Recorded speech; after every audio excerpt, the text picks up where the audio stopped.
নমস্কাৰ। আজি আমি তুলসীৰ বিষয়ে ক'বলৈ ওলাইছোঁ। কোৱা হয় যে ঘৰত তুলসী থাকিলে ঘৰত লক্ষ্মীনাৰায়ণৰ কৃপাদৃষ্টি পোৱা যায় আৰু তুলসীৰ দ্বাৰা বাস্তুদোষো আঁতৰ হয়। আৰু তুলসী আমি সকলোৱে জানো যে তুলসীৰ বহুতো ঔষধি গুণো আছে। যেনে কাহ হ'লে আদাৰ লগত মৌ মিহলাই তুলসীৰ ৰস খালে কাহ সোনকালে ভাল হয়। আৰু তুলসীক সেয়ে আমি সদায় পানী দি পূজা কৰিব লাগে। আৰু কোৱা হয় যে তুলসীত সাক্ষাৎ লক্ষ্মীয়ে বাস কৰে। কিন্তু বহুতে মোক সোধে যে ৰবিবাৰ আৰু একাদশীত তুলসীত পানী দিব নালাগে, তাৰ কাৰণটো কি?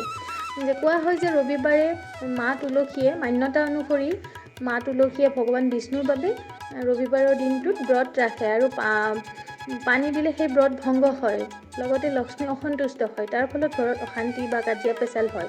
সেই ৰবিবাৰে তুলসীত পানী দিব নালাগে। আৰু সন্ধিয়া সময়ত সদায় ৰবিবাৰে ক্ষীৰ চাকি জ্বলাই পূজা অৰ্চনা কৰিব লাগে। আৰু একাদশীৰ দিনা মাতা তুলসীৰ ভগৱান বিষ্ণুৰ অৱতাৰ শালিগ্ৰামৰ লগত বিবাহ হৈছিল। সেই একাদশীৰ দিনটোত মা তুলসীয়ে ভগৱান বিষ্ণুৰ নামত নিৰ্জল ব্ৰত ৰাখে। নিৰ্জল ব্ৰত মানে আমি সকলোৱে জানো যে এটুপি পানী নোখোৱাকৈ ব্ৰত ৰাখে। আৰু তুলসীত পানী দিলে মা লক্ষ্মীৰ নিৰ্জল ব্ৰত ভংগ হয় আৰু মা লক্ষ্মী অসন্তুষ্ট হয়। আৰু সন্ধিয়া সময়ত সেই তুলসীৰ তলত ক্ষীৰ চাকি একাদশীৰ দিনা লগালে মা লক্ষ্মীৰ কৃপাদৃষ্টি পায়। আৰু কোৱা হয় যে সূৰ্য অস্ত যোৱাৰ পিছত তুলসীৰ পাত ছিঙিব নালাগে।